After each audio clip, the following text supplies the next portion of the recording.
जय गुरु। The journey of super consciousness में हम आपका स्वागत करते हैं। गुरु जी की बुक है भय मुक्त जीवन। तो इससे हम लगातार यही सीखते रहेंगे कि किस तरह हम अपने जीवन से भय को हटाएं, मिटाएं। तो आज है पेज नंबर 20। टॉपिक है भय की स्थिरता को मन से हटाना। जो लगातार भय, किसी भी प्रकार का भय जो हमारे मन में घर कर लिया है, बना हुआ है, तो उसको किस तरह से हम हमेशा के लिए जड़ से हटा दें। तो इसलिए कह रहे हैं कि भय की स्थिरता को अपने मन से हटाना, कैसे हटाएं ये आज सीखेंगे हम। तो गुरुदेव कह रहे हैं कि प्रायः जब आप किसी रेडियो स्टेशन को मिलाने का प्रयास करते हैं तो गतिहीनता आ जाती है और आप जो कार्यक्रम सुनना चाहते हैं उसमें विघ्न आ जाता है। कभी कभी ऐसा होता है, गुरुदेव कह रहे हैं कि हम कोई रेडियो स्टेशन मिलाना चाहते हैं, वो रेडियो की बात कर रहे हैं, उस समय रेडियो था और आज भी, आज का थोड़ा ज़्यादा और ज़्यादा सूक्ष्म हो गया है। तो कह रहे हैं कि कभी कभी ऐसा होता है, प्रायः ऐसा हुआ करता है कि जब हम कोई रेडियो स्टेशन मिलाना चाहते हैं, प्रयास करते हैं, तो उसमें गतिहीनता आ जाती है, कुछ विघ्न आ जाता है उस सिस्टम में। आप जो कार्यक्रम सुनना चाहते हैं उसमें विघ्न आ जाता है। उसी प्रकार जब आप अपने हृदय में कोई व्यक्तिगत रूपांतरण करने का प्रयास करते हैं तो रूपांतरण में गतिहीनता आपकी प्रगति में बाधा डाल सकती है। वह गतिहीनता आपकी बुरी आदतें हैं। तो कहने का है कुल मिला के, गतिहीनता कहाँ से आएगी, विघ्न बाधा कैसे आएगा, जब हम जीवन के जो लॉ है, जीवन का जो सिस्टमेटिक ढंग से जिस तरीके से हम डिज़ाइन हुए हैं उसमें कुछ बाधा तभी आएगी जब असंगत होगा, जब बुरी चीज़ें होंगी। जैसे हम चाहते हैं अपने जीवन में शांति, सुख, आनंद, और हम सुख और शांति, आनंद के जो नियम हैं वैसी विचारधारा नहीं क्रिएट कर रहे हैं। कुछ हमारे बुरी आदतें हैं, बुरे संस्कार हैं, तो वो हमारे सुख, शांति और आनंद में बाधा डालती हैं। तो कह रहे हैं गुरुदेव कि आपकी बुरी आदतों से ही गतिहीनता, मतलब जो भी व्यवस्था है, जो सिस्टम है, उसमें जो बाधा है, विघ्न है, वो कैसे आता है, आपकी बुरी आदतों से। आगे कहते हैं भय एक अन्य प्रकार की गतिहीनता है जो आपके मस्तिष्क रेडियो को प्रभावित करता है। तो जैसे हमारी बुरी आदतें, बुरे विचार हैं, उसी तरह से एक भय है। भय भी असंगत विचारों से आया है, बुरे विचारों से आया है। कुछ भी कहीं से भी हमने बुरे विचार, निगेटिव थॉट्स ले लिया है, जिसके कारण से वो भय रूपी एक विचार, एक अवस्था हमारे मन में बन गई है। तो वो जो भय है ये अन्य प्रकार का गतिहीनता है। जैसे हमारी बुरी आदतें होती हैं तो कुछ गड़बड़ सड़बड़ करता रहता है, उसी तरह भय है जो वो भी कुछ गड़बड़ करता है। तो वो क्या गड़बड़ करता है, हमारे मस्तिष्कीय रेडियो को प्रभावित करता है। मतलब जैसा हम चलाना चाह रहे हैं रेडियो को, जैसा हम अपने मस्तिष्क को डिज़ाइन करना चाहते हैं, जैसा हम अपने जीवन में लाना चाहते हैं, जिस तरह की विचारधारा में जीना चाहते हैं, जिस तरह से हम अपने जीवन में सुख और शांति, अचीवमेंट चाहते हैं, वो इसलिए नहीं होता क्योंकि कुछ भय है। जैसे कि जॉब तो हम चाहते हैं, हम क्या चाहते हैं, जॉब चाहते हैं, एक अच्छा पोजीशन चाहते हैं, लेकिन हमें एग्ज़ाम फोबिया है। तो जॉब इसलिए नहीं मिलेगी क्योंकि हमें एग्ज़ाम फोबिया है। हम एग्ज़ाम देने से कतराएंगे तो क्या जॉब मिलेगी? ऐसा नहीं होगा। तो ये भी एक तरह का बहुत बड़ा प्रभाव, बहुत बड़ा इम्पैक्ट हमारे जीवन में डालता है भय। अच्छी और बुरी आदतों की भांति भय भी सृजनात्मक और विनाशक है। भय तो बहुत ज़्यादा विनाशक है, क्योंकि जब हम आदतों को देख रहे होते हैं तो आदत चेंज करना कई बार आसान हो जाता है, बट भय जो बिना कारण के समझ में नहीं आता ये भय क्यों आ रहा है, कहाँ से आ रहा है, इसका ओरिजिन क्या है। कई बार वो बहुत विराट रूप रख लेता है भय। तो आगे कह रहे हैं गुरुदेव, उदाहरणार्थ जब कोई पत्नी कहती है यदि मैं आज शाम को बाहर गई तो मेरे पति रुष्ट होंगे, अतः मैं नहीं जाऊंगी, वह स्नेहपूर्ण भय से प्रेरित है जो कि सकारात्मक है। गुरुदेव कह रहे हैं, एक एग्जाम्पल के जरिए बता रहे हैं कि एक पत्नी है जो बोलती है अगर मैं घूमने जाऊंगी बाहर, अगर शाम को मैं बाहर जाऊंगी तो मेरे पति गुस्सा हो जाएंगे, इसलिए मैं नहीं जा रही। तो एक तरह का ये सकारात्मक भय है। तो आगे कह रहे हैं गुरुदेव कि स्नेही भय और दासवत भय दोनों भिन्न होते हैं। एक स्नेह से भय आता है और एक दासवत भय है। दासवत भय मतलब जैसे गुलाम टाइप का, कि दासत्व तो है, मतलब कोई किसी के अंडर में, जैसे मेरे घर में मेरी आया काम कर रही है और वो मेरे से डर डर के काम करे, एक तरह का ये भय हो गया।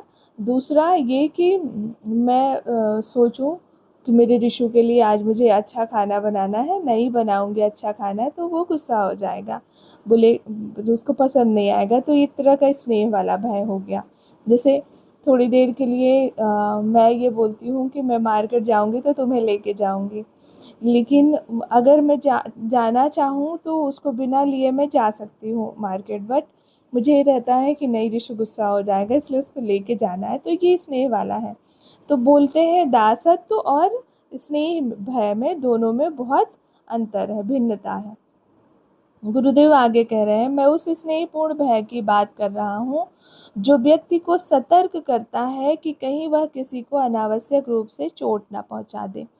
मतलब हम अपने परिवारजनों के लिए, अपने दोस्तों के लिए जो करते हैं कि अगर हमने उसको बिना बताए चले गए या बिना बताए हमने आइसक्रीम खा लिया तो वो नाराज़ हो जाएगा। तो ये एक स्नेहपूर्ण भय है और इसमें हम सतर्क रहते हैं कि कहीं अनावश्यक रूप से किसी को चोट ना पहुँचे।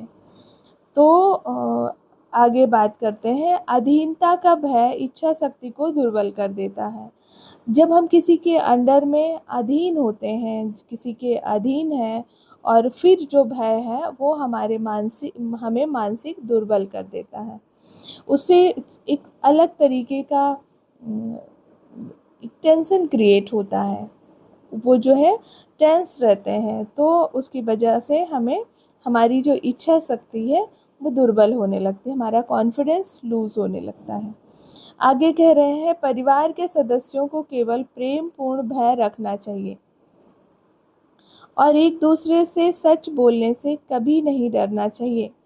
कर्तव्यपूर्ण कार्य करना है या किसी अन्य व्यक्ति के प्रति प्रेम के कारण अपनी इच्छाओं का त्याग करना भय के कारण ऐसा करने से कहीं अधिक अच्छा है। और जब आप ईश्वरीय नियमों को तोड़ने से बचते हैं तो ईश्वर के प्रति प्रेम के कारण होना चाहिए, दंड के भय से नहीं। तो गुरुदेव कह रहे हैं कि जो स्नेहपूर्ण भय है वो ठीक है, अच्छा है, और लेकिन किसी की अधीनता में, किसी के भय के कारण आप जो भी कर रहे हैं, मतलब एक पत्नी की ही बात ले लेते हैं। एक पत्नी है जिसके पति पत्नी के बीच में सामंजस्यपूर्ण, बहुत प्रेमपूर्ण रिलेशन है। वो समझ रही है कि पति ने शाम को जाने से क्यों मना किया है और वो कारण जायज़ है। तो वहाँ पे पत्नी का स्नेह है, उसको जाने का तो मन है, बट वो किसी कारण से नहीं जा रही है कि पति गुस्सा होंगे। दूसरा एक कारण है कि उसका पति हमेशा ही उसको बस बंधन में रखना चाहता है, कहीं नहीं जाने देना चाहता, तो वो भय के कारण नहीं जा रही है। दोनों में काफ़ी अंतर है। तो गुरुदेव कह रहे हैं कि आपस में जो परिवारजनों में है वो प्रेम पर होना चाहिए कि एक दूसरे को चोट ना पहुंचाए, ऐसा भय रखें। ये कह रहे हैं ईश्वरीय जो प्रेम है, ईश्वरीय प्रेम, मतलब जब आप ईश्वरीय नियमों को तोड़ने से बचते हैं कि ये ईश्वर के ये नियम है, जैसे सुबह ब्रह्म मुहूर्त में उठना, फिर पूजा करना, नहा धो के ईश्वर को अर्पित करके भोजन करना, ये जो ईश्वरीय नियम है इसको जब आप तोड़ने से बचते हैं तो वह यह ईश्वर के प्रति प्रेम होना चाहिए, ना कि ईश्वर के प्रति भय। कुछ लोग, इसको मैं ऐसे समझाऊं, कुछ लोग पूजा इसलिए करते हैं क्योंकि उनने कहानी सुन रखा है कि यदि आप पूजा नहीं करोगे तो नरक में जाओगे, तो ये भय है। और कुछ लोग पूजा इसलिए करते हैं क्योंकि सब कुछ ईश्वर का दिया हुआ है, तो पहले ईश्वर को समर्पित करना है, उसके बाद ग्रहण करना है। ये एक कर्म है, मतलब कर्म योगी बन के जीना, कि सब कुछ ईश्वर का है, ईश्वर को अर्पित कर दो, ईश्वर को सुमिरन कर लो, ईश्वर से पूछ लो, फिर करो।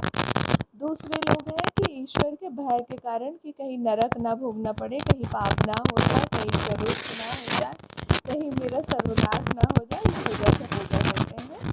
तो दोनों में अंतर है। तो गुरुदेव कह रहे हैं कि आप ईश्वर से प्रेम करें, ना कि भय के कारण आप कि दंड मिलेगा इसलिए आप उनको कुछ भी करें। मतलब ईश्वर के जो नियम है उसको तोड़ने से इसलिए बचना चाहिए क्योंकि आप ईश्वर से प्रेम करते हैं, तो ईश्वर रूठ जाएंगे, ना कि ईश्वर दंड देंगे। आगे फिर कल बात करते हैं भय के ऊपर।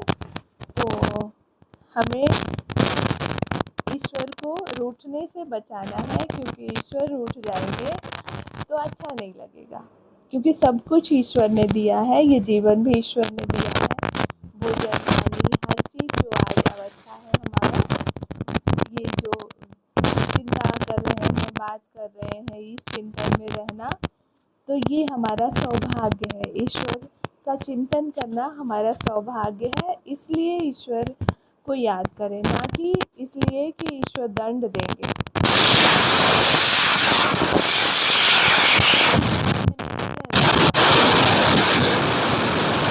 बच्चा को अगर हम आइसक्रीम नहीं दिलाए, अगर हम घुमाने नहीं ले गए, तो वो अभी हमारा कुछ बिगाड़ नहीं पाएगा, कुछ नहीं करेगा, रोएगा, बस हो गया। लेकिन क्योंकि हम बच्चे से प्यार करते हैं, नहीं देखना चाहते कि वो रोए, वो रूठे, इसलिए हम उसको रूठने से बचाने के लिए उसके लिए जो भी करते हैं। एक ऐसा भी हो सकता है कि आज हम बच्चे के लिए करेंगे तो कल बच्चा हमारे लिए करेगा, तो ये ऐसा है कि आप उसको प्रेम नहीं कर रहे हो, आप जस्ट कि आज मैं करूँगी तो कल हमारे लिए, मतलब अभी भी आप अपने लिए ही सोच रहे हो। ऐसे ही ईश्वर को रूठने से बचाना, मतलब ईश्वर मुझसे दूर ना हो जाए, ईश्वर का प्रेम हमें हमेशा चाहिए, ईश्वर का जो गर्माहट है, जैसे बच्चे को अपनी माँ का वार्मनेस चाहिए, उसका प्यार, उसका लाड चाहिए, इसलिए बच्चा भी चाहता है कि माँ ना रूठे। अगर माँ थोड़ी से भी रूठ जाती है, नाटक भी करती है, तो बच्चा बोलता है हाँ ठीक है आप बात करो, प्यार कर लो, मैं सब मानूंगा। कई बार मम्मियाँ क्या करती हैं, लाठी डंडा लेके फिर मनवाती हैं अपनी बात, लेकिन वो वाला जो तरीका है कि मम्मी रूठ जाएगी इसलिए मम्मी का प्यार पाने के लिए बच्चा पास आता है, मानता है आपकी बात, वो ज़्यादा सही है।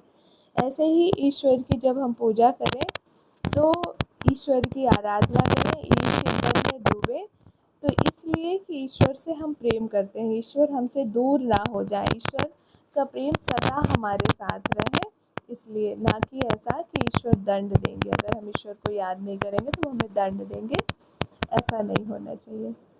तो गुरुदेव ने जो बताया कि जो भय की स्थिरता को मन से कैसे हटाएं हमेशा के लिए, तो उनका यही कहना है कि जो भी भय का रीजन है, कारण है, वो हमारे मस्तिष्क की रेडियो को प्रभावित करता है।